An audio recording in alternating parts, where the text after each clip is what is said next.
मोहम्मद रिजवान ने kiwi bowlers की दुर्गत बना दी। मसालेदार छक्के और चौके लगाकर तनकीद करने वालों का मुंह बंद कर दिया। पाकिस्तान क्रिकेट टीम के विकेट कीपर बल्लेबाज मोहम्मद रिजवान ने न्यूजीलैंड के खिलाफ तीसरे और आखिरी T20 मैच में अमदा बैटिंग करते हुए कीवी बॉलर्स की खूब दुर्गत बनाई है।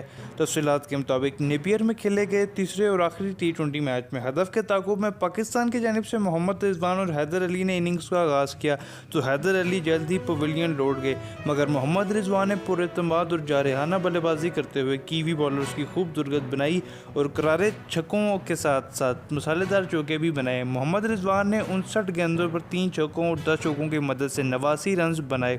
वाज़ेह रहे कि तीसरे T20 मैच में पाकिस्तान ने सनसनीखेज मुकाबले के बाद न्यूजीलैंड को 4 विकेटों से शिकस्त दी है। पाकिस्तान को जीत के लिए 174 रन का हदफ मिला था, जिसे कौमी टीम ने 19.4 ओवर्स में 6 विकेटों के नुकसान पर हदफ पूरा किया। 3 मैचों की सीरीज 2-1 से न्यूजीलैंड के नाम रही।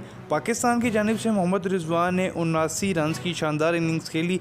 मोहम्मद रिजवान की इनिंग में 3 छक्के और 10 चौके शामिल थे। न्यूजीलैंड के खिलाफ तीसरे T20 मैच में अमदा बल्लेबाजी की बदौलत मैन ऑफ द मैच के हकदार करार पाने वाले मोहम्मद रिजवान ने मद्दाहों की सपोर्ट करने पर शुक्रिया अदा किया है, जबकि पहले टेस्ट मैच में कौमी टीम की क़यादत मिलने को खुशाइंद करार दिया है। मैच के बाद गुफ्तगू करते हुए मोहम्मद रिजवान ने कहा है कि पाकिस्तान के लिए आज का मैच बहुत अहम था और जीत का आज़म लिए ही मैदान में उतरे थे। मैंने फितरी खेल पेश करने की कोशिश की और इसमें कामयाब हुआ। उम्मीद है कि टेस्ट सीरीज़ में भी अच्छी कारकर्दगी का मुजाहरा करेंगे। इनका मजीद कहना था कि टेस्ट टीम की कप्तानी मिलना खुशाइंद है और मुझे बहुत खुशी है कि टीम मैनेजमेंट मुझ पर भरोसा करती है। न्यूजीलैंड के खिलाफ टेस्ट में अच्छी क्रिकेट खेलेंगे।